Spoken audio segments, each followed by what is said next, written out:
You gotta take it from the top. Yeah, take from the top. Okay. Hi everyone, it's Jessie. I'm here with my friend Sean, and we're going to talk about reading. Oh no, my hand's off the camera. Oh my god, I do that all the time. I pick up books and hold them off the camera. Gotcha. Sean and I have known each other a super long time. Talking about books a super long time because we were in the same English class in, I'm not going to try and remember what grade because that'll take a long time. 11th first. 11th? And that's it. The only actual grade we were in. It wasn't 10th as well? No, I don't think so. Okay, just... Well, if it was, we had 11th. nothing to talk about because that was 11th. A garbage year. That was a bad year. We had a student teacher that year, I did. I did too. And Mrs. Palm, the German lady, that's who I had. And then I had the student teacher. Miss Hartshorn, and we had a student teacher, and all she did was talk about how she was afraid of the DC sniper, even though we lived not in DC. Just like Andy Graham's mom. No, I never had Miss Hartshorn.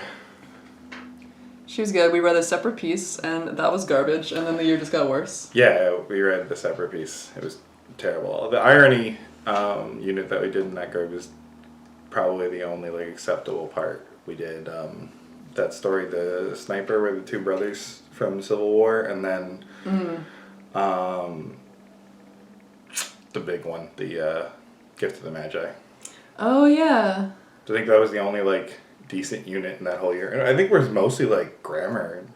I don't think we did Gift of the Magi, but I always know that story bothers me because hair grows back and watches don't. It's not fair. It's not it's not an equal thing. It's a solid point. It's maybe means you missed the point of the story, but it is an accurate issue with it. The point of the story is that they sacrifice the thing they care about. No, I know you got it. I'm just saying. Yeah, and you're the only other person I've ever, other than my wife, that I've ever tried to organize any kind of social, talk around books. Since then. Yeah.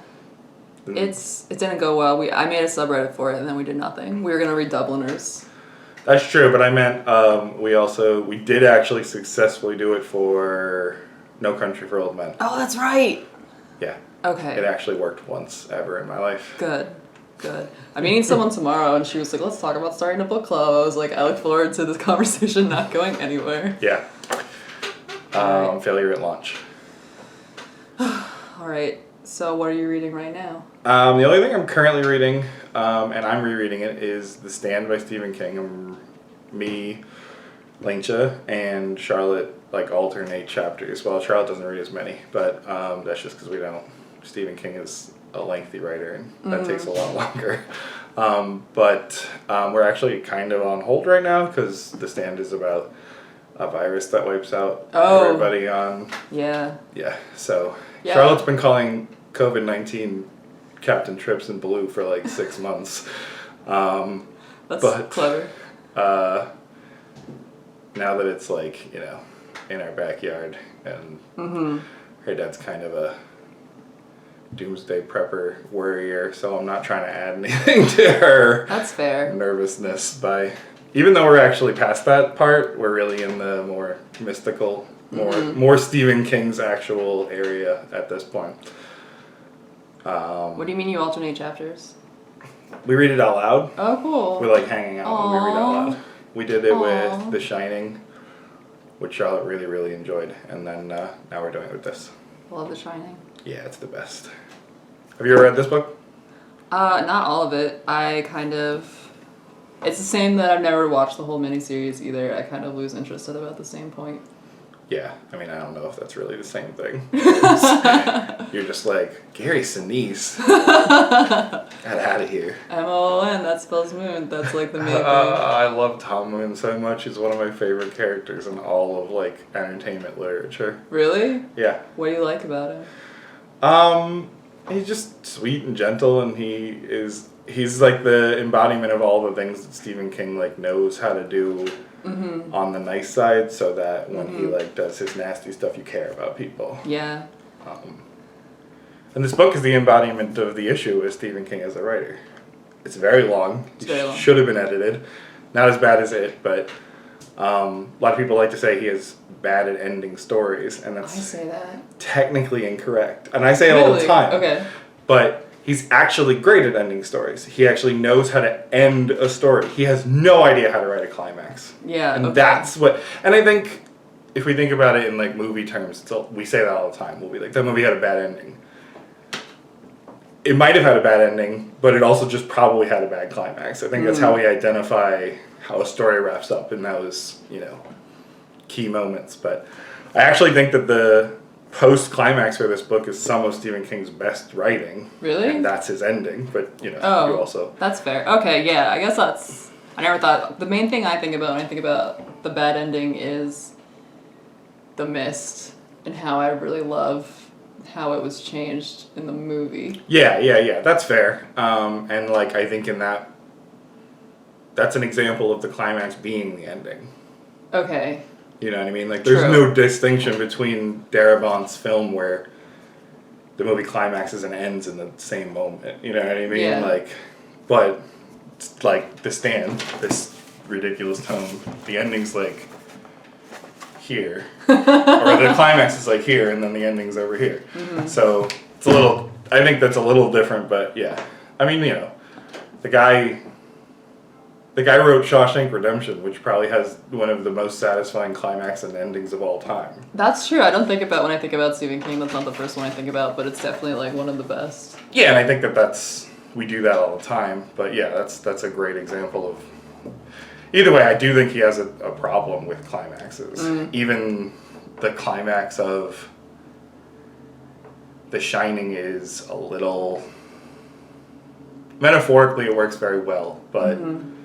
It's still very much like blow things up, which is he does it all the time in the climax of his stories. But yeah, so that's the only thing we're currently reading. Who chose it? I think I probably did. I probably came out one night and just started, and then we've been running from there. But me and Charlotte started The Shining when Lyncha was working, I think, she was away, I think visiting friends, and then when she came back, and she had already read it, I had already read it, obviously, and then she joined in with us, and now we're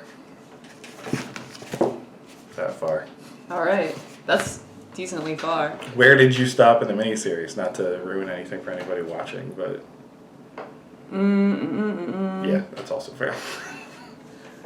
I remember... We don't have Tom Moon yet. Lyncha and Charlotte haven't met him yet, even that far into the book. Oh my goodness. He has to I think right after though. So there's the wipeout, the kind of apocalypse situation. Yeah. They're running away. There's like a few different plots going on. Yeah. And I think after the tunnel. The Lincoln Tunnel. Mm-hmm. Yeah, we're not too far after that in the book. Okay. Rob Lowe is in the miniseries. Yeah, he plays the character that Charlotte and Lyncha like the most in the book. Oh yeah. How old is Charlotte now? 13. She'll be 14 in July. Did she get afraid of The Shining? I was afraid of The Shining. No, I think Charlotte's like much more afraid of real life stuff than I think she has a very good ability to like separate that and say like, well, Sean's not going to chop me up with a croquet mallet or bash me in the head with a croquet mallet, so I guess we're fine. That's fair. Good for her. Yeah, I was reading an essay the other day about how horror is like a really safe way for children to explore their fears because so much of the world is really scary and beyond comprehension. Right. I mean, it is more so when you're a child. It does stay that way when you're an adult, but you kind of like develop ways to parse things and think about them. Yeah. That's we introduced Charlotte to horror at a fairly young age. Some of my favorite like movie watching stuff is with Charlotte, and I showed her Alien before Lyncha wanted me to, and watching another person's face when a chestburster first shows up is delightful. Oh my gosh, their first experience. My mom read The Shining in a cabin. Oh my god. Snowed in. She told me this story, yeah. And I know that like probably she didn't have anything else to do but read. But what an unwise choice. Yeah, and I think like The Shining is amazing, right? So it's like also a page turner. Yeah. So you have like, you can't just, I can see it out of like other things, like you're right, like nowadays too. I mean, it's probably 1981, she was reading it on a mountainside. It's not even like we have the same kind of distractions we have now. But yeah, what a funny place to do it. Oh my goodness. How about you? What are you reading? I got The Night Circus from the library by Erin Morgenstern. This is something that, like, for a period of time everyone was talking about, and then her newest book came out, A Starless Sea, and I was like, oh my god, I still haven't read The Night Circus. It's just, like, very beautiful prose, which I kind of like. I don't care necessarily if things are plot driven all the time, and so I'm just enjoying the, like, very beautiful and strange writing style that she has. Yep. I can do that to a point, but the funny thing is I can't do the opposite. I can't read something that's purely plot driven and has no beautiful prose. I'm just like, I'll shift to audiobook if I can at that point, if the writing is, if I am hooked on the story and I like the story, but the prose are just passe. And actually that like is a decent segue into the question I have for you, or the request I have for you. Okay. So me and Lynch were talking earlier, and I have had the experience, and I would say Spanish literature or Latin American literature and French are the two that would probably be the exception to this, but Russian, German, Japanese are the three I can think of off the top of my head that I've attempted to read translations of and cannot, for the reason that we were just talking about. Really? I've tried to read War and Peace and Crime and Punishment 2 different times, and the translations are so bland. Oh my gosh. What translations are you reading? Yeah, so that's my request. And they're out in the other room. We could go look and see which translations they are, but that's my request is like, to help me get the right ones there. Because I'd like to, and so many people talk about how beautiful they are, and the ones I'm reading are just like, does this is happening. And I'm like, what is this? I think the first translation I had of Brothers Karamazov was similar, and I got like 40 pages into it and was like, absolutely not. And then they're a husband and wife team, which blows my mind because all the times I've ever tried to translate anything, you're like willing to kill someone if they disagree with you. So I'm just like, what kind of marriage do these people possibly have that they're translating like War and Peace, Crime and Punishment, Anna Karenina, Brothers Karamazov, like very long novels. I have no idea how they're still married, but they do beautiful, beautiful work. And I think that part of it is like you need two people. You need someone who's like, I understand all the nuances of the Russian, and somebody who's like, okay, I understand how to render that in English. Yeah, I can see where that would be like a symbiotic process. That's interesting. Taking it offline, if you could send me over their names, because I would really like to. I can. Some Gabriel Garcia Marquez, I've read translations that were really beautiful. I've read some Camus that was fine. It was good. But like I said, Russian in particular, I keep hitting kind of a wall on. Yeah, I don't know that this is true, but I have it in my head that Marquez was able to like assist. He was able to help somewhat in the English translation. I think so. Yeah, I think he's involved in it. Which makes a big difference. But I think so, yeah. And then your other example of German, I feel like, I don't speak German, but I feel like German's probably very difficult to render things in English, even though it's like a language that's very close to us. I think the way they use language is very different from the way English people use it, English-speaking people. There is this part in Nietzsche where he's talking about tragedies, and he's specifically talking about Wagner, and he is saying that like without the music it's just nothing. Like if you're just reading the lyrics, you're gonna be like, I don't care, I hate these people, I'm ready for this to be over. But something happens when you set it to music, and that made me be like, yeah, that is what German is like. In my experience, just only having read it as translation, is that it feels very context dependent on like other things. I mean, I read a lot of Hermann Hesse. Okay. Yeah. And I do really like Hermann Hesse. It I seems think like I read some stuff. Yeah. It also seems like there's two translators that are like the famous ones. Like Kaufman has translated everything that's philosophical. Mm-hmm. And then, I can't remember, the translator who's done like all the Hess, and he's also done the Thomas Mann.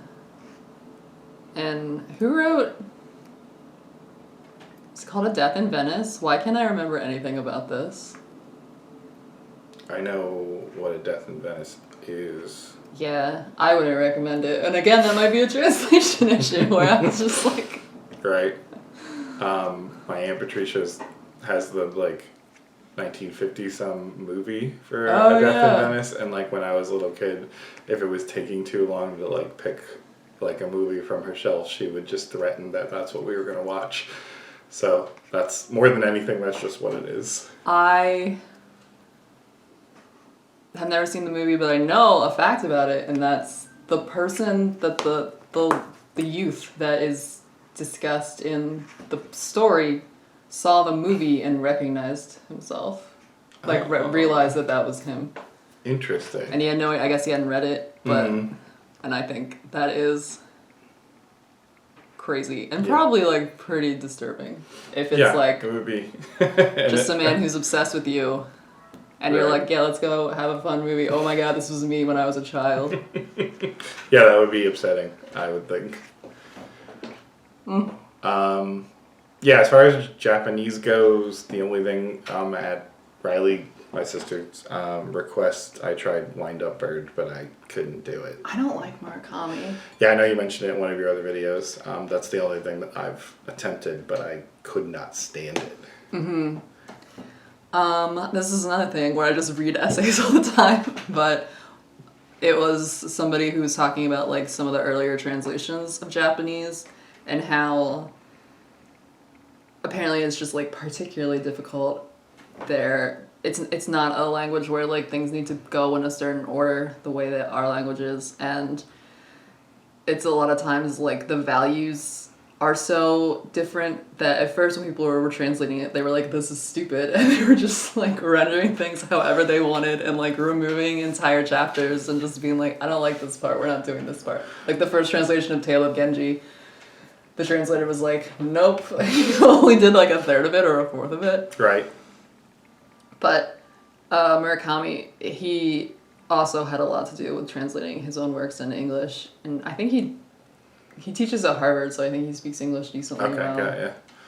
Yeah, and I mean, I think Japanese is, like, particularly interesting, right? Because, you know, I grew up heavily involved in video games, so I've seen the evolution of the translation in there. I'm a big Hideo Kojima fan, and so that he was, like, the first one to get out there and say, like, no, this is the most important thing. Like, the guy who has told stories about, like, he was doing the, he did other stuff for Kojima early on. There's that weird Blade Runner-esque game that he made and everything. And that guy, like, wrote the translation for that. And when he finally got, like, all the stuff together he wanted to make Metal Gear Solid, he had to get that guy who just had, like, a baby in the United States. And he was like, no, I really can't. And Kojima was like, you know, and, you have to. Well, Konami was like, you can't give like that much of the budget to this dude and everything. And I mean, I think it works. In the end, that guy had an understanding of what Kojima liked and wanted to come across, but also had an understanding of how to compress it into the U.S. audience in a way that we would, you know, kind of still say to ourselves, oh, Japan, but get that, like, you know, he was trying to mimic the U.S.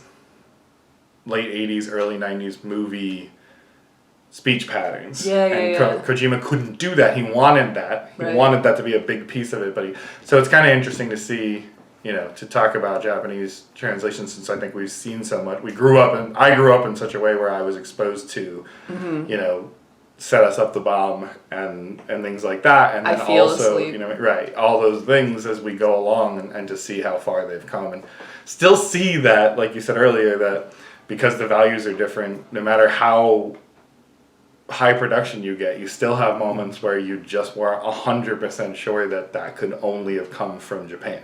Yeah, this was just like a one-off thing that I read, but I don't even remember what game it was. But they had the Japanese team had sent to like the U.S. localization team like a concept design, and it was very like clown harlequin-y, and U.S. people were like, no, clowns are scary, and the Japanese people were like, what are you talking about? Clowns are not scary. Right.